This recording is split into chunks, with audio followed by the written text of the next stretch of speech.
Hello, it's John. Got some of these. It's the World War Ruins Backdrops book. Now, this, to explain to everyone, is going to be exclusively available initially on the Bad Squiddo Resistance Kickstarter, which is all about women of the resistance in World War II. There's a really lovely range of figures, and we are presenting this backdrop book exclusively through that Kickstarter. Once all the backers get their copies, we will have copies for sale as usual. But if you want it, quick, through the Kickstarter, which launches at the end of this month of August at the time of recording. So, hey, not long to wait. So we've got a load of these printed. It's all done. There'll be no kind of wait.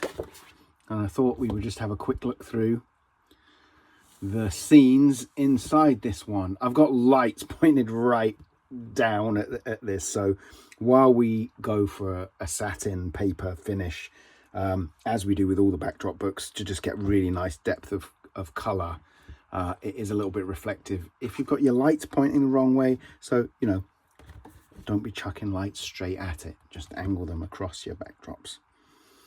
So this is a scene of just this is a set of just destroyed buildings with a general kind of our world feel, 20th century maybe, but obviously it has applications beyond historical World War II, which is unapologetically the focus of the Resistance Kickstarter.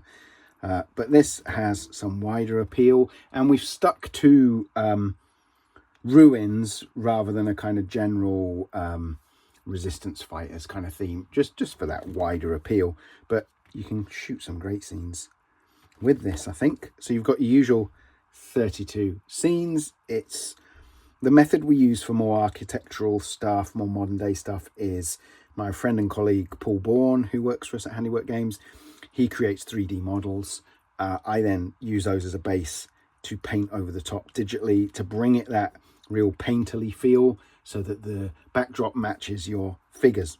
I tend to find if I just use photographs, which I experimented with, it makes your figures look really weird because there's a sort of disconnect between the style of photography and the real world and painted figures. But this makes a really nice kind of middle ground. We've got the painterly style, but the nice hard edges and lighting of the 3D. Something we developed over like decades, actually. We use it on various projects as a style.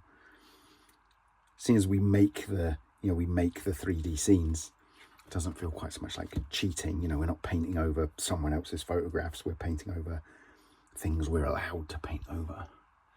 So yeah, I'm missing some there. Yep, looking good though. 32 of those. As you've seen, there's a variety. Some of them are quite complex scenes. Some of them are more the kind of brick wall style. I wanted some that were just a little bit more plain, very kind of 20th century feel to them. Some are more complicated ruined buildings like that. Pretty much depends. Backdrops are a funny business because they're not the focus of the shot. They're meant to fade into the background. And of course, reminder, we do all these other ones as well. Cool, there we go. World War Ruins backdrops. Looking forward to getting those out there. Nice one. And follow the Bad Squiddo Kickstarter as well.